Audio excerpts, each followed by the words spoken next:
Yep, it's up, Laura. Perfect. Okay, great. And I'm going to have Sasha Pollock start us off. Hi, thank you. Welcome. We are so delighted that all of you were able to join us today. I'm Sasha Pollock. I started the resiliency program at Metro, which I ran until September, and I'm here to share. This is a joint project between RDPO and Metro. Abby from the EPA, Abby Hall from the EPA is also here. We're really excited about you all joining us. We hope you get a lot out of this today. We can move on to the next slide.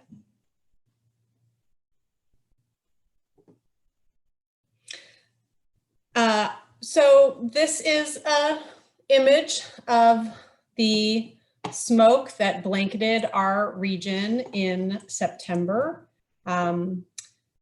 September 10th, 2020 was when this image was taken.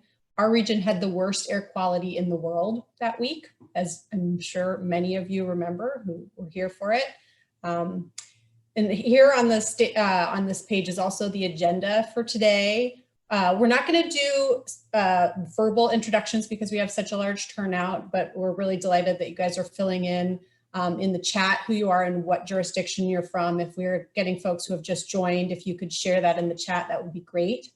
We're going to get a little bit of an overview about this project and the other projects like it that have been going on around the country in the last several months. We're going to hear a little bit from the mayor and the fire department in Ashland about what they have done related to smoke in particular down in Ashland. And then we're going to talk a little bit, we're going to try to have a little bit of a discussion as much as we can today about your thoughts, your ideas, your experiences as elected and leadership, and then give you some information about the wrap up of this project and what the next steps will be in this program. And Laura, I think I'm passing it back to you. Okay, fantastic. And I just want to, since we don't have the opportunity for folks to introduce face-to-face, I just wanted to let you know who was invited today and who you may see in the chat as people sign in. We've invited the RDPO steering committee members. We invited the RDPO policy committee of elected officials. We invited MPAC and Metro Council. And we also have state partners from Oregon and Washington. You will see some of our core mitigation planning staff from around the 5-county region, the RDPO 5-county region. And they're with us today to listen into the conversation, and they're the focus of the next 2 sessions that we'll be holding next week as we look at how we integrate these concepts into natural hazard mitigation planning. Thank you. Let me see. Okay, I'm going to hand over to Abby Hall to give us an intro on the Regional Resilience Toolkit. Thanks, Laura. Afternoon, everybody. My name's Abby Hall. I work for the U.S. Environmental Protection Agency in the Office of Community Revitalization. I spend most of my time doing work with states and community partners in partnership with FEMA around disaster resilience. So we have been working together for many years, collaborating to help communities either hit by disasters, to help them rebuild in ways that protect the environment, create long-term economic prosperity, and enhance their neighborhoods today while sort of protecting them against future disasters. But we also do pre-disaster planning to help communities get ready to reduce exposure to hazards and get better prepared. So, we see a lot of links between EPA and FEMA and try to provide a lot of on-the-ground technical assistance like this. We used to actually go in person and do workshops in a room, and we wish we could all be together. But thank you for joining us all on Zoom. Hopefully you're all accustomed to the technology now. But EPA and FEMA, last summer, we published this regional resilience toolkit together, which provides 5 steps to build resilience to natural disasters at a larger scale. EPA and FEMA partnered on a few different projects. It started out in some work we were doing in California, helping Southern California communities recover from wildfires and landslides. And we were also doing some work in the Bay Area, helping that 9-county region plan for earthquake and sea level rise in new development. And part of why EPA and FEMA were sort of decided to build this toolkit was we just weren't getting anywhere working community by community or county by county, or working with this county, but the next county over wasn't doing anything related to it. And they were all trying to deal with this same large scale disaster. So we've tried to sort of push this approach to addressing disasters at a regional scale, seeing interjurisdictional cooperation, but also it's about sort of embedding resilience goals in land use planning, economic development planning, parks planning, engaging public health sector, that it's not just the realm of emergency management to tackle this stuff. We've all kind of got to work together, and we honestly need to sort of pool our resources and our budgets. So we published this toolkit, and RDPO and Metro applied for an open call for technical assistance that EPA put out. It was a national competition, and we selected 4 regions nationwide. This is the 4th workshop series we've done. So far, we've worked with Southern Minnesota on flood impacts to rural ag economies. We worked in Milwaukee, Wisconsin on critical water infrastructure, and in the Land of Sky region of North Carolina, focusing on impacts from floods, landslides, and fires to critical services. So again, on all these projects, we hosted workshops like this and sort of developed a set of actionable steps that a group of communities across the region could take together. So the final products we're hoping to get to at the end of this project are 2 products. One is we'd like to provide a guidance document to the 5-county region to add extreme heat and wildfire smoke to hazard mitigation plan updates. And the second goal is to identify some of these big regional priorities, actions, and then help you develop a funding plan to get more attention from federal funders and other funders to actually take action, build your projects, whatever it may be. And we have 2 more workshops next week with the practitioners, the planners from emergency management, public health, where we'll look at the science of heat and fire, smoke, and then identify some detailed actions we can take to minimize those impacts. And I just dropped the link to the that whole toolkit in the chat if you're interested in looking at that, or you want to pass that on to your emergency management folks. Yes, thank you. And that toolkit is built on or aligns with FEMA's hazard mitigation planning checklist that has to be adopted to be eligible for FEMA funding, but it also speaks to economic development plans and park plans. We tried to sort of make those explicit connections. All right, next one. So we want to say a little bit about how we came to talk about extreme heat and wildfire smoke, and why those are 2 hazards. So, I thought when Portland and Metro and RDPO came in for this assistance, maybe it would be Cascadia, maybe it would be the big one that we focused on as a region or something. But after several sort of planning meetings, it ultimately came down to these 2 hazards because they're here now. There's a lot of alignment with other issues. People are feeling the impacts from these. There's interest and sort of, I think, motivation to act on them. And part of that is that we are woefully unprepared for extreme heat and wildfire smoke in this region. So these 2 little images are from my iPhone from this summer. So the EPA's Air Now app, which I didn't have on my phone, but I downloaded once the smoke hit, and would monitor that AQI, air quality index, every day. And it got up over 500 at one point when, as I think Laura said, we had the worst air quality in the world. And so my home doesn't have air conditioning. I didn't have a HEPA filter. So I sent my husband down to the hardware store, and he got there when it opened and was lined up with a bunch of other husbands, I think, who were sent to the hardware store. And of course, he couldn't find one that was the right size for our furnace. And we hadn't replaced our furnace filter. And I had told him, buy as many as you can, because I watched a YouTube video that the Colville tribes had put up from Eastern Washington about how to build your own air filter box fan. So he got this ill-fitting one, and I duct taped it to a box fan. And I took this picture 6 hours after it had been running in our house, and it was this gray and dirty, and that's the best we could do for those 2 weeks. So as I'm sure many of you remember, it was hard. And I work in the field of disaster planning, and I was not prepared for that smoke event and how long it lasted. So luckily for my family, nobody had any existing conditions that made it really bad for us. So that's one of the reasons we picked these hazards. It's a real public health issue. And not just smoke, heat now causes more deaths than hurricanes, tornadoes, or floods do in most years. But it's not easy to take a picture of the lasting effects of these hazards. You know, there's talk of naming heat waves to draw more public awareness and media attention to these impacts, because it's just not the same as a road flooding out or infrastructure impacts. So the impacts are really felt by people.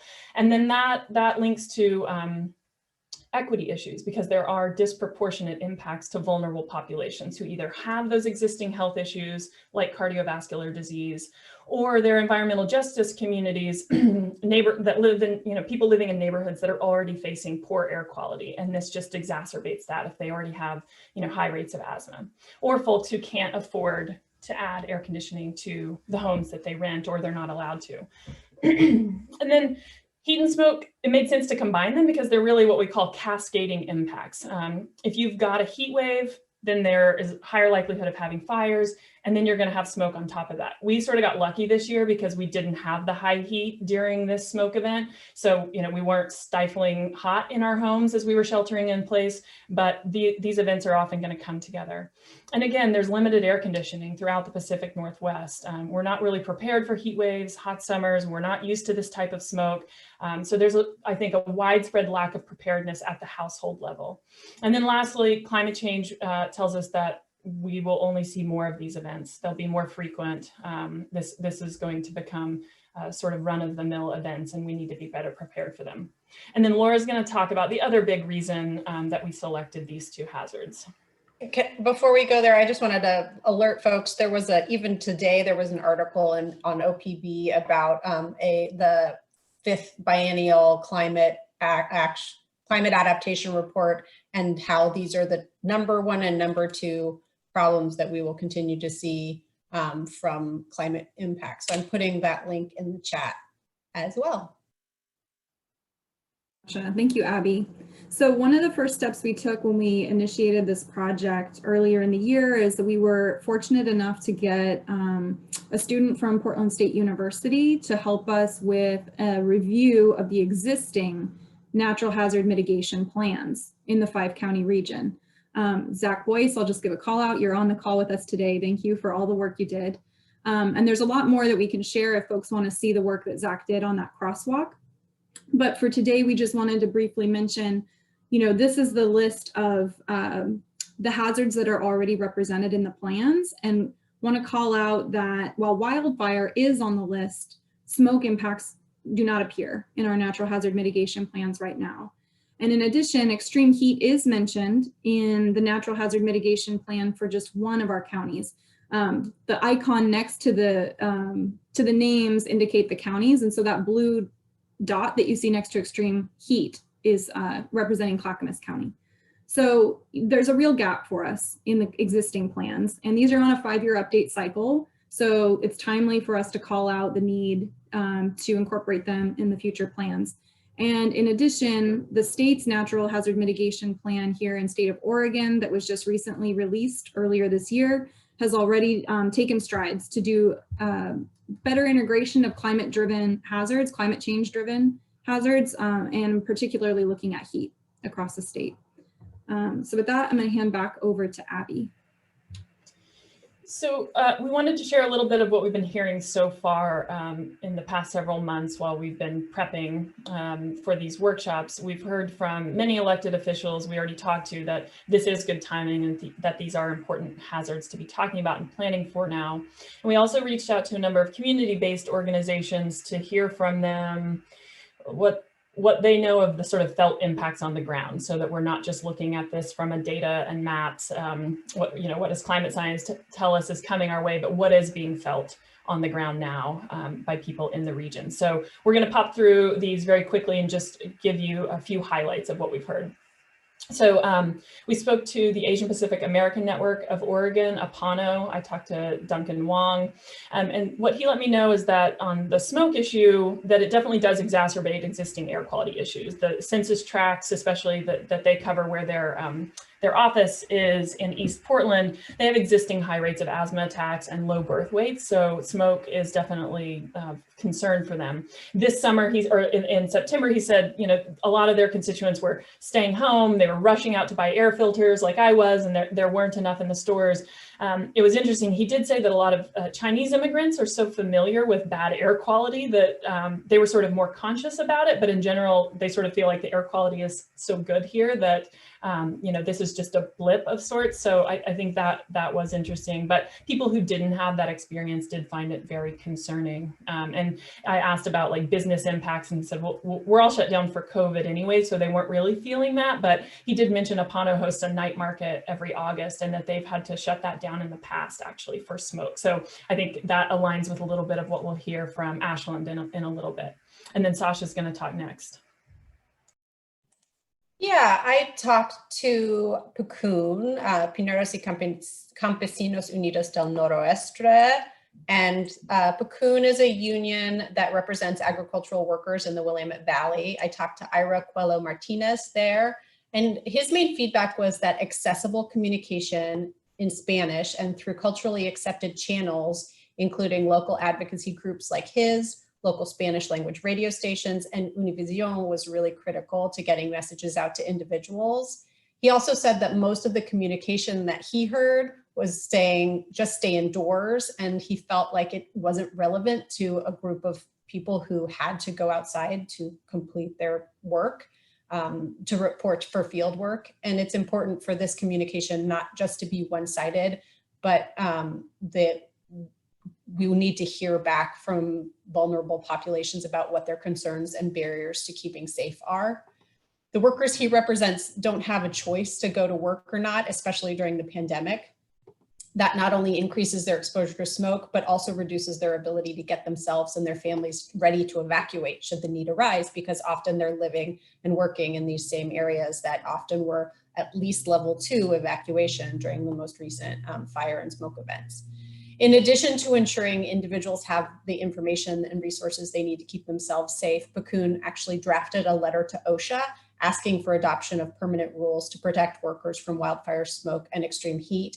And they requested guidance for employers for levels of smoke and work. For example, a no work policy when cities and counties are at a level 2 or level 3 during wildfires. Monitoring of air quality levels, culturally appropriate communication from employers to workers on wildfire and wildfire smoke hazards, training and instruction information, and finally, requirements that employers actively work to reduce wildfire smoke exposure to workers by providing appropriate respirators. And I'll also note that this letter didn't just cover smoke, but also included extreme heat, which is also an impactful issue for field workers and workers who are always outside.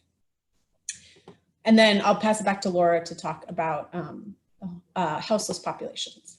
Perfect, thanks, Sasha. So I spoke with with Home Forward that does the affordable housing in Multnomah County. They have a new emergency manager named Shaylin Robinette, and I spoke with her probably a few weeks following the wildfire events that took place in Clackamas County. So she shared a few observations from the affordable housing side. One is that while they do have cooling rooms that they can rely on in heat events, and those have been set up with good filtration systems already, it was really hard for them to maximize those because of the COVID-19 pandemic. So they did put them to use, but it was a more limited use due to the 6 feet of distancing constraints.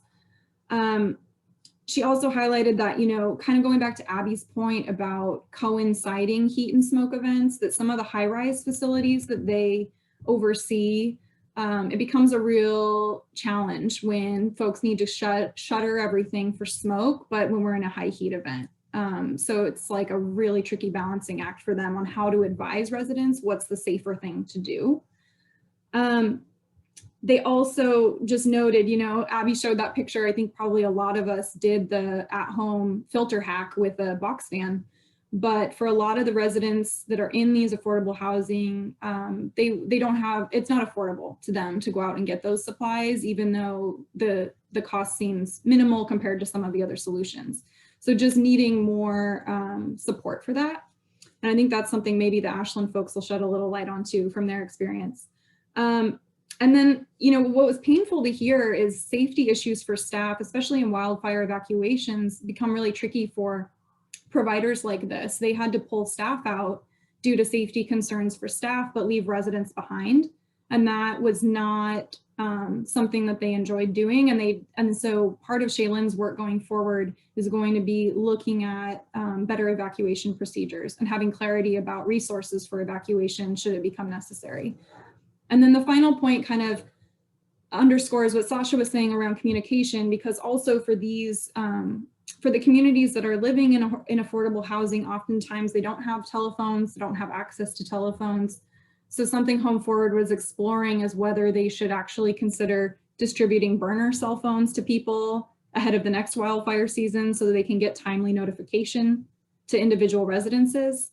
In this instance, they left information packets on doorsteps for their residents. And, you know, that was like the best they could do. And they definitely wanted, you know, felt that at least provided some level of information. But to Sasha's point, you know, is it translated into every language that's necessary, and how timely is it? And that two-way communication, like Sasha said, that Pakun mentioned, it's hard if you actually have to pull staff out and you don't have a phone to get back in touch with people to know if they're safe.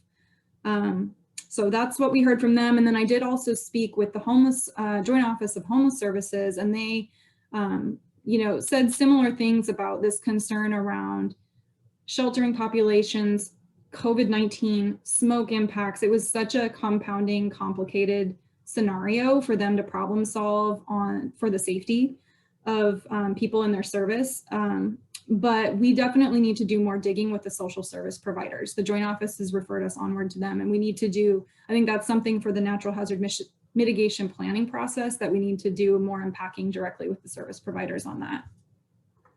Okay, I'm going to hand it back over to Abby. Really quickly before we go on that, Sasha. Yes, very quickly. You can see on here, I'm not going to spend a lot of time on this, but I wanted to let you all know who we consulted with to prepare for this internally and kind of throughout the region. The RDPO's Mitigation and Recovery Subcommittee, MPAC and MTAC, Metro committees made up of elected officials and staff, and then the coordinating committees and the East County Issue Forum from the Metro region. These are groups that we thought would have some feedback on preparing for this. These also may be groups that could, as we're having the discussion later, they may be groups that will want to carry some of this work forward into the future. So just keep that in mind. Perfect. Okay, thank you, Sasha. So with no further ado, I'm going to move us to hear from our invited speakers. So we're really fortunate today to have Dr. John Stromberg, who served as the mayor of Ashland, Oregon for the past 12 years. He just retired at the end of December. So, but we're thankful that you're willing to be with us today. So Dr. Stromberg holds a PhD in business administration, and he's lived in Oregon for 34 years, 20 of those in Ashland. During his time as mayor, Ashland faced multiple wildfire events, and they set up a model for collaborative smoke management called SmokeWise Ashland. The project has received national attention. Mayor Stromberg presented to the National Academy of Science Workshop on the health effects of smoke from wildland fires, and also presented at a White House roundtable on wildfire. We're very excited to hear from you today, Mayor. We're also joined by Chief Chris Chambers, who has served with Ashland Fire and Rescue for the last 18 years, and he's currently their division chief for forestry. Chief Chambers holds a Bachelor of Science in Natural Resources from Oregon State University, and he's been integral in the SmokeWise Ashland collaboration, doing advocacy for Forest Service funding to conduct a 10-year-long stewardship project, including 12,000 acres of fuel reduction work. We're really grateful to have his expertise available to us today. So with that, I'm going to hand it over for your remarks, Mr. Mayor.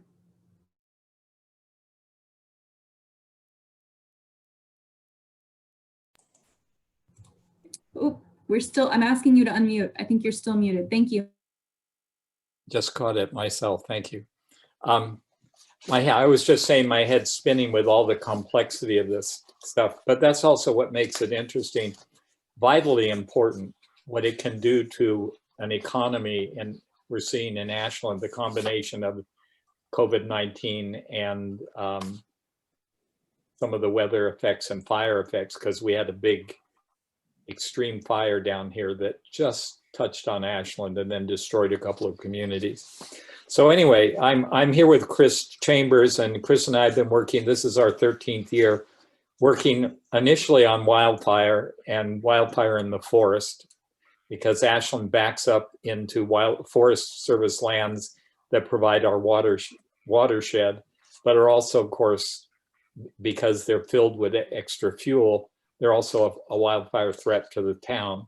In more recent years, we've tackled the problem of how to make the city itself more resilient against wildfire. And then in all that process, we use controlled burning to maintain low fuel levels in our forests once we've done the thinning. And that caused us to come into conflict with the smoke regulators. And so we've gone through, we're in our 4th year of working things out with the smoke regulators. Working things out, doing projects that are interesting enough or attractive enough to various groups that have resources, and therefore will invest in you because they want to demonstrate issues or use you as an entity to create solutions that may be valuable in other places, is something that we've been surprisingly successful at.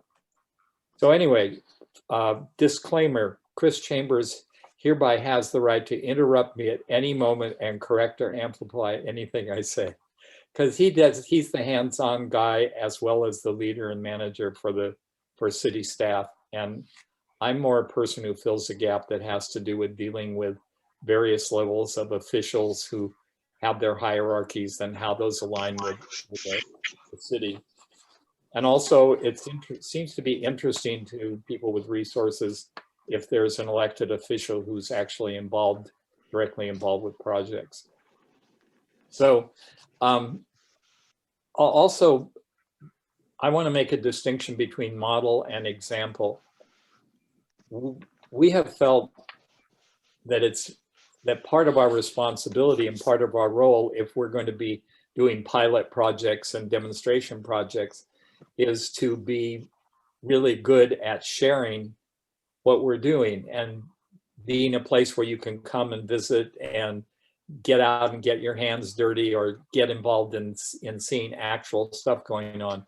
But model is the concept of model, I believe, is kind of tempting to think, okay, if we just capture this, then we can go plug it in there. And it's not, I don't think it's true. We're in one example. So we're not intimidating. We're just a bunch of people who are sort of working things out. But it's very useful to see what somebody else is doing when you're trying to create something that's appropriate for your own environment. So I just want to identify sort of 3 areas or issues of context for what we're going to talk about. Chris will flesh some of that out, but we want to give you a chance to ask questions. So for area number 1 is restoration forestry. That's essentially doing mechanical thinning, chainsaws and hand tools to remove excess fuel in an existing forest. And sometimes that means removing trees. But then you get a forest closer to its historic, prehistoric configuration that was much more resilient against fire than the current ones that have had all this fuel build up because we put forest fires out a lot. And so we reintroduced fire, which was part of the ecology, in the form of prescribed burns or controlled burning. And we use that to maintain low fuel levels. Some of the issues when you're doing controlled burning is, how do you get rid of the thinning material you've taken out? We bring it out, we pile it up, we cover it with some plastic, give it a year or 2 to dry out, and then we do it in control. We use controlled burning, but burn piles creates a lot of smoke. So you have to be very good at how you coordinate with the people who are controlling when and how you do your burning. It also means you're creating greater vulnerability before you reduce the vulnerability of the forest. The second thing is reestablishing the ecological benefits of fire and recrafting the current human relationship to fire. So we're a little bit playing God here, or trying to, in a non-egotistical way, but rather out of necessity, because fire is such a good way of controlling the buildup of additional fuels. But as I've said to the city council, and they have agreed to put money directly into the cost of doing the prescribed burning every year, it's in perpetuity. And that's, God works in perpetuity. But it's one of those realizations, like when you see your child has just been born and you realize, okay, for the next 20 years, we're committed to getting this person launched in the world. Second area that may be relevant is building a cohesive approach to fire, combining landscapes, urban, and fire response has built relationships to multiple scales of government, funding, and created capacity to get work accomplished, change policy, and align goals.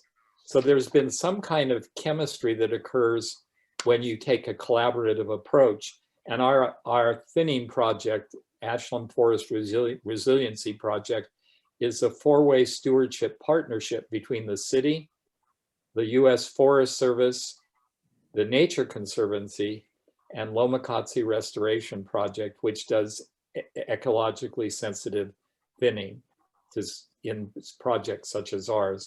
That has proved to be a very, very successful model.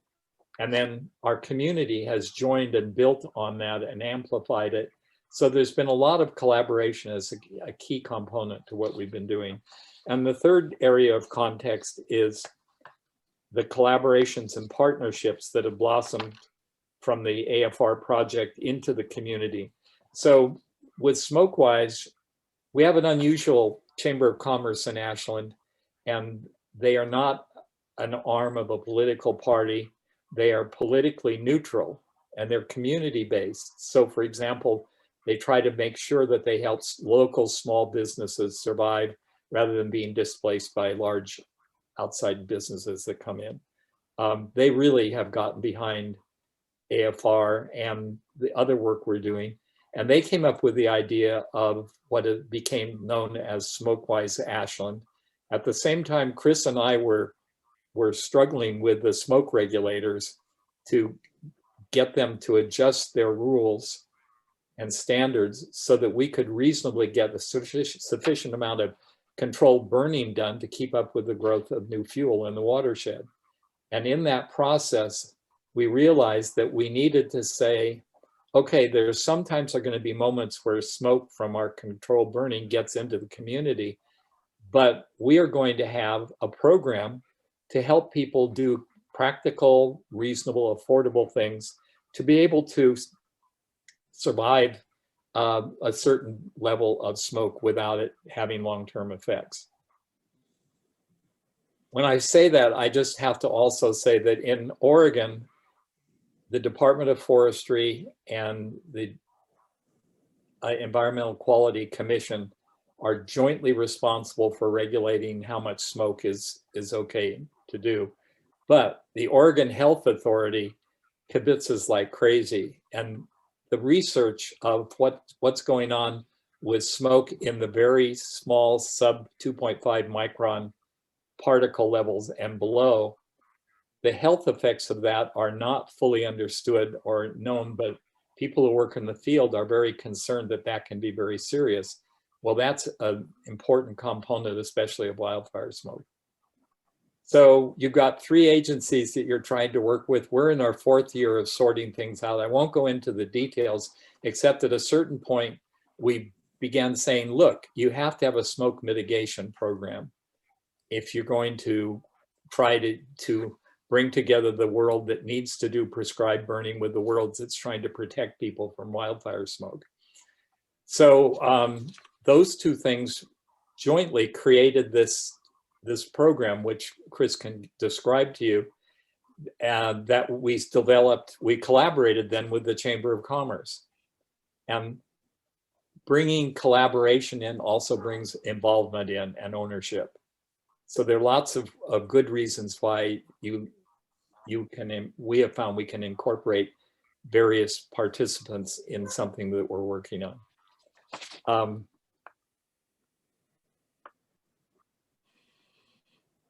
And I just say one other thing. One of the things we've had to deal with is that, is it Medford exactly as the smoke sensitive receptor area, How many of you are familiar with SSRA? It's a designation for an area where the smoke can build up. We had terrible fires this summer that destroyed parts of Talent and Phoenix, but all that bad smoke, which had a lot of toxics in it besides having wildfires in it, was blown away. But the airshed in this area around Medford and Ashland captures smoke. We're at the end of the valley. It's sort of a bowl, and we capture smoke from all over the place. And then when it's captured, it stays there until something blows it away. Our region is also an SSRA. Okay, then you know the issue. Mm-hmm. Okay, with that background as to what we've been up to and various things we've gotten into, I'm going to turn it over to Chris and let him start addressing some areas you've identified as of interest. And please feel free to stop him and ask him for questions at any time. Sure. So we're moving from a strategic to tactical here. As you might gather from what the mayor said, Ashland's got a serious case of smoke dichotomy. One, we need fire and smoke to keep our community safe and our watershed healthy. And also on the flip side, we have just absolutely choking, horrible smoke for weeks on end, 6 weeks in 2017, 7 weeks in 2018, 2 or 3 weeks this last year, and only, of course, projected to continue into the future. So what we've been able to do by expanding the SmokeWise program from just being able to communicate with residents about our controlled burning is to really address across the whole suite of impacts of smoke, and especially focusing on economic and health impacts during the summer, when smoke can keep tourists from coming to Ashland and also keeps residents inside, and some with and some without the knowledge and the means to breathe clean air in their home spaces. So SmokeWise encompasses communications. We have a really robust communication program that we can push out to residents as we're doing burning and we expect smoke. And on the flip side, during the summer, when DEQ is putting out air quality advisories and we see smoke in the forecast, we use our community alerting program. Ours is called Nixle, and most counties and cities have a program of some sort like that. Might be called Everbridge or Citizen Alert, or there's many other, Code Red. And we've got now over 15,000 residents in that program, and out of only just over 20,000 people in Ashland. So that's pretty good. We have a strong means of mass communication to direct people toward the resources of SmokeWise Ashland. And anybody can go to this website and check it out, smokewiseashland.org. We have information and technical specifications for air filtration. If you're gonna, send your husband or wife to the hardware store, what should they get? You can spend a lot of money on air filtration, thousands of dollars. You can spend $15. And there are benefits to all of those purchases. But what exactly are the specifications you're looking for? Do you know what MERV means when you're looking at levels of filtration? So just a hint, MERV 13 and up is better than 13 and below. And we've been able to extend the influence of SmokeWise to many of our partners throughout Ashland. That includes Southern Oregon University. They retrofitted all of their buildings, and some of them they even opened during the summertime for the community to come in as a smoke refuge. Our local YMCA serves a huge chunk of Ashland's population. They retrofitted their whole building for smoke. We were able to talk to the Ashland School District during the proceedings of a construction bond, and now they've built in smoke filtration to all the new construction they're doing on elementary schools and Ashland Middle School right now, knowing that kids go back to school in August and the beginning of September, right when smoke season is at its worst. And many of our elementary schools before that didn't have air conditioning and did not have any kind of filtration. And I've sent my kids to school plenty of days wearing smoke masks on their way to school. And having a program like this also invites funding. We recently got a DEQ grant from the state of Oregon, where we're able to purchase 500 HEPA grade standalone air purifiers for vulnerable residents. We handed those out in August, just before the worst of the smoke this year. And we just got funding for 100 more of those standalone units. They're about $125 each. And we implemented a way to filter the applicants, so we were getting the most vulnerable residents of Ashland by health and by income to get these units distributed to, and especially for families with young children who, when impacted at a young age, those impacts to their health can last a lifetime. Chris, may I interrupt for just a second? Yep. Chris and I were at we've gone to a lot of conferences as panelists and so forth, and one that was put on, I think, by Oregon State. At that one, we met a public health official from British Columbia, and she said her bottom line with air safety, personal air safety, was that each family or group would have one room in their dwelling where they had a HEPA filter where they could get the levels down, so that you always had a smoke refuge if somebody was really having trouble or you got caught in conditions. And I think that's an interesting and practical idea. Thank you. Go ahead. Excellent. The city itself has put in funding on education, and as well as funding through the Ashland Forest Resiliency Project to push out smoke information to citizens. We just completed a community smoke response plan.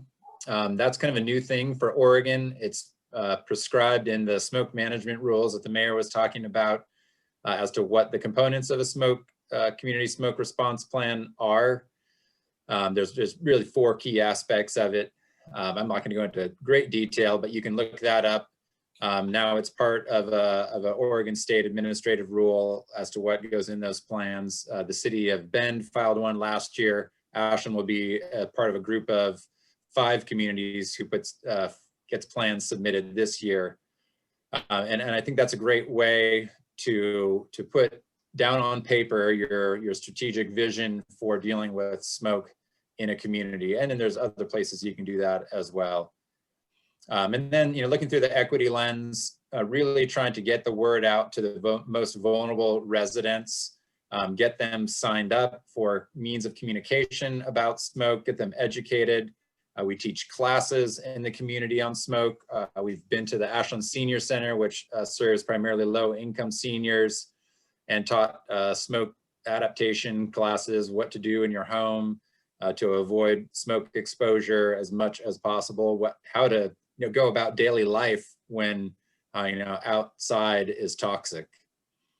That filter program has been really important for Ashland. Once that smoke hit in September, we got a lot of emails from that group of people, of the 500 recipients of those HEPA purifiers, thanking us, and by extension DEQ and state funding for those purifiers. That's been a lifesaver, literally, for people who might have ended up in the hospital and or worse when air quality levels went into the hazardous zone here in Southern Oregon, and not the first time and not the last that's going to happen.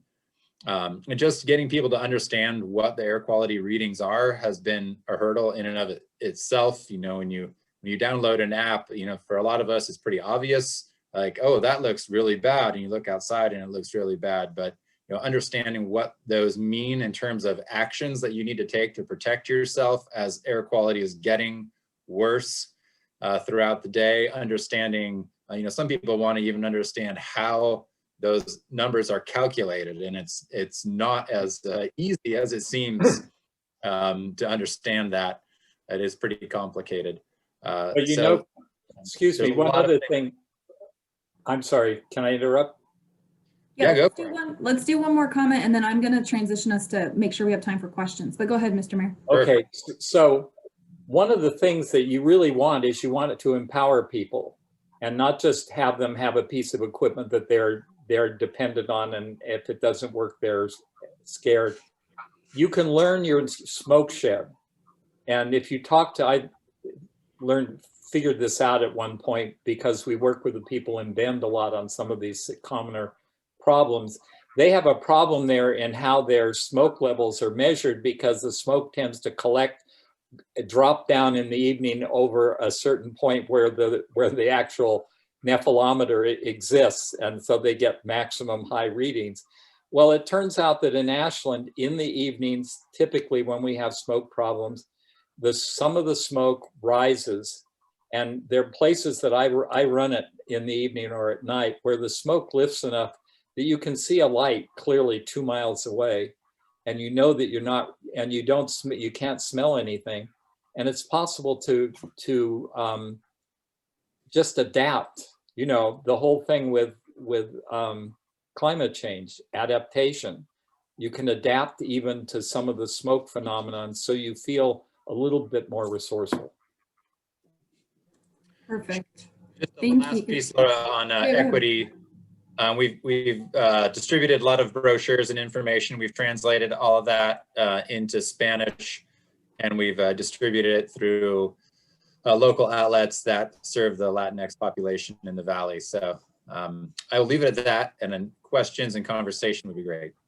Fantastic. Thank you both so much for sharing your experiences. And we definitely want to maximize the time left for discussion. So I'm going to pivot over to Abby for some of the questions that we've just to generate discussion. And then we encourage you all to also type questions into the chat because there's so many of us.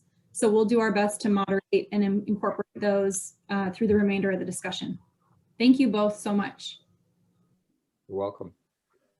Yes, I think Laura's going to pull up a couple of key questions we wanted to tee up. But if you have questions for Mayor Stromberg or Chris, type those and we'll try to tee those up as well while we're having the larger discussion. So to kick things off, one thought was we wanted to give the emergency management leadership in the region a chance to weigh in about how you're already dealing with either extreme heat and or wildfire smoke. So I know we have Nancy Bush and John Wheeler and Katie Wolf and Scott Johnson and others on the phone. So if any of you want to take yourself off mute, feel free to jump in, or you can type something in here just to let us know sort of how you're already grappling with these hazards in this region. I'll jump in and start. This is Nancy Bush, Clackamas County Disaster Management. And when I got these questions in our email, and it's interesting because this is a great conversation, and I really do look forward to the other two sessions and, learning a lot more on how we can try to handle these things. One of the things I'm not sure has been done a lot, at least in Oregon, is Jay Wilson is on too, and he always spearheads our hazard mitigation plan, and we have actually put extreme heat as part. It is now on one of our our list. It is in the bottom tier. I think it's number 10. But we had quite a conversation, or Jay did, with a group about that, and it's just has been unheard of, kind of in Oregon. So we have been working on that, trying to figure out what it means for our communities and how to deal with that.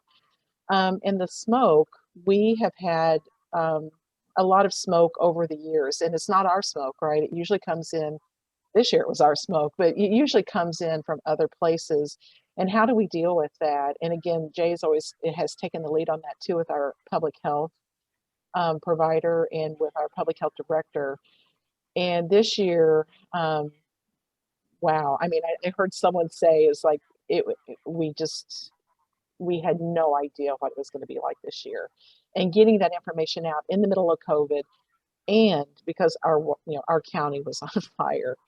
So I don't want to take up a lot of time. I don't know if I've really answered the question, but we do grapple with it. We do have it, at least extreme heat, in our hazard mitigation plan. We're going to continue to work on it. And probably smoke is something we need to fit in somewhere at some point. Thank you. Great, thanks, Nancy. Any others want to jump in? You all can read Katie's response from City of Portland in the chat here. Thanks, Katie. Yeah, thank you, Katie. And we'll get that, we'd like to get that guideline from you so that we can pull from it. Something you said, Nancy, is, I mean, it's not just not happening in Oregon. We tried to do some due diligence research nationwide with our FEMA counterparts of could they show us hazard mitigation plans that already had heat and smoke listed. And there's like one, Pitkin County, Colorado was the only one that I could come up with. And then it's sort of a round peg and a square peg and a round hole with the public health as the asset that's impacted, whereas usually hazard mitigation plans are really comfortable with physical assets and infrastructure. And so this is new, but I think it's timely and it's exciting. I mean, I've already got in the back of my mind that though we're trying to create this guidebook for the Portland region on how to add these to hazard mitigation plans, I'm expecting it will be very easily translatable to a national guidance document that a lot of people will be looking to start to expand this conversation. So now I'll shift to the elected officials out there. This is sort of an open-ended question. We have a couple more before we wrap up in the next 8 minutes, coming up in a minute on the communications issues and regional actions, but just a quick taking of temperature. What are you hearing from your community members on these two hazards, or are you hearing from them?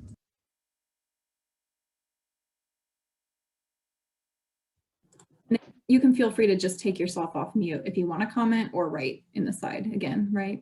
Mm-hmm.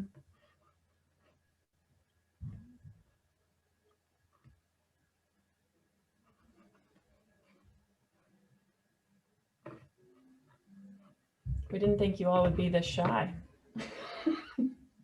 Well, maybe go to the next one then, Laura, because I think something that we've started to think about, and we'd heard from some of the previous conversations we'd had with elected officials over the summer and the fall, was that communications was a really big topic. Are there things that would have been useful for you as sort of the face of your community to know or have in hand either before the event or during a smoke event, or maybe past heat waves, something for you to know or say to your citizens around smoke or heat?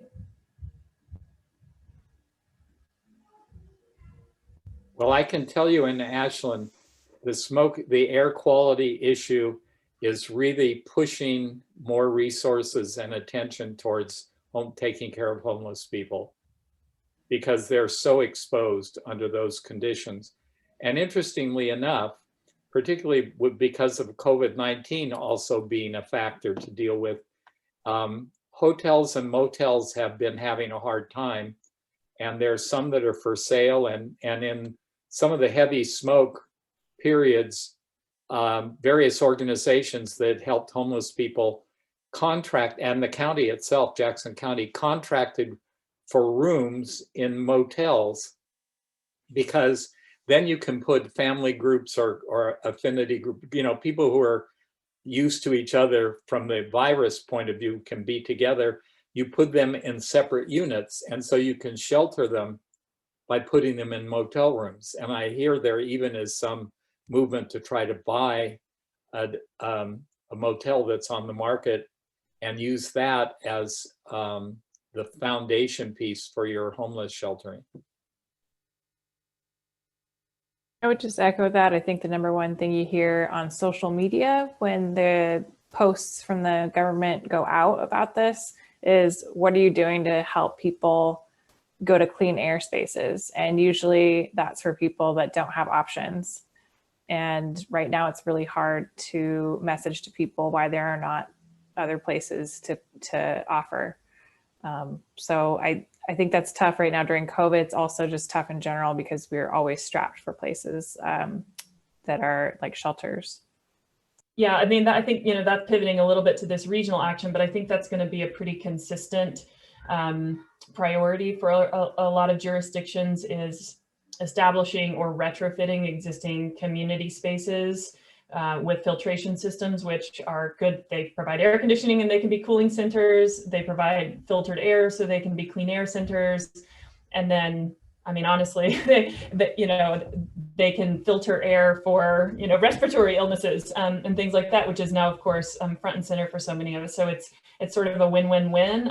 It does cost money, but I think there's, we heard from Chris that they're doing some of that, and they're sort of looking for some building owner volunteers, some community centers, libraries, elementary schools that might step forward and be willing to have these systems installed. I think I would just add that it's helpful to me to have heard what some of the things Ashland has done to educate residents about what air quality index numbers mean and how that means they should shape their behavior. I would look out the window in September and think it is terrible out there. And I would see my 75-year-old neighbor who had a heart attack last year out there mowing his lawn without any sort of protective equipment on. And he's a smart guy. He should know better. So for me personally, making that connection that, people are not necessarily understanding things the way I think they are, and to think through, what do I as an elected official need to be saying to people? And I think we also have the opportunity to think about and get in the mix of how people are preparing generally, right now, when we're not in an emergency. Say, hey, did you know if we weren't having a COVID experience, you could go to the library if it was too hot outside or if the air quality was bad?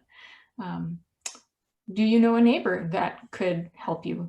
Just starting to have those conversations so that when the emergency arises, you've already got the foundation, I think would be really helpful. And yes, absolutely what Brenna just said in text, we are, we are working on developing our equity lens in Milwaukee and trying to make sure that we are reaching people. When COVID hit, we learned that our Russian-speaking population didn't even know there was a pandemic going at first. So we do have some real barriers that translate to smoke and heat events as well. Thank you, Councillor Heisey. Yeah, that actually brings up the point that a lot of the preventative mitigation tactics that we could use that are communication-based, knowing your neighbor, knowing your assets that you have in your neighborhood, are things that are useful for any kind of hazard, not just these two. So it's really great when we have those options that are multi-hazard related. So those are great points. Thank you. I think something else that we can do at the local level is really know where we have pockets of older homes, and the opportunities that you have in the newer construction are really different than when we have neighborhoods of 70 and 100-year-old homes who don't have potentially forced air. Your windows, you might as well not have them closed, they're barely there. And what tools can be specifically directed in terms of age of home and geographically push them out to the older communities. So I'm going to wrap us up to give you your evening time. But to that point, so we want to let you know what's coming up. Next week, we have workshops with the practitioners. On Tuesday, January 19th, we'll focus on what the risks to the region really are. And we'll be hearing from Dr. Vivek Chandas, who's based here in Portland, about the heat issues. We'll be hearing from an EPA scientist, Anna Rappold, about fire smoke impacts to public health, and starting to actually be able to identify and map who those sensitive people are, where they live in a community, and what the impacts to their bodies are from smoke and from heat. And then how do we sort of translate that into something that the planners can use to understand where risk lies. And then workshop 3 will start to develop that detailed list of both local actions and regional scale actions to reduce that risk. We've already got some of these actions identified. We'll keep adding to that. And then we'll talk about funding options too. Again, trying to draw attention to this region and what you do decide to do moving forward so that you can get support to actually do it. We'll present a final report in March is our hope. This guidebook for the 5-county region focused on hazard mitigation plans and identifying any of those consensus regional actions.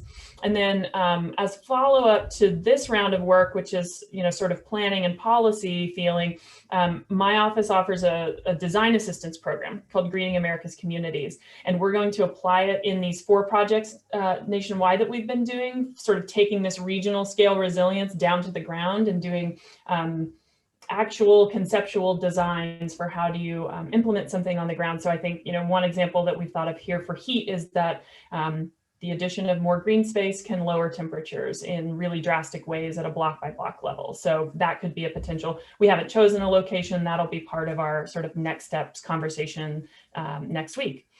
So if you think of someone that should be included next week, or you want to be sure you or somebody else sees that final report, please email me and I'll track all of that and we can expand that invite list for next week. And if you have other ideas or thoughts after today, please just send them my way. And we really thank you for your time this afternoon and look forward to continuing to work with you on it. Yeah, thanks especially Mayor Stromberg and Chief Chambers. We really appreciate having you here. It was really important to hear your experience in Ashland, and thank you all for taking the time out to join us tonight. We really appreciate it. Please don't hesitate to connect as we move forward. Great. It's nice to meet you all. Thanks, everybody. Have a wonderful evening. You too.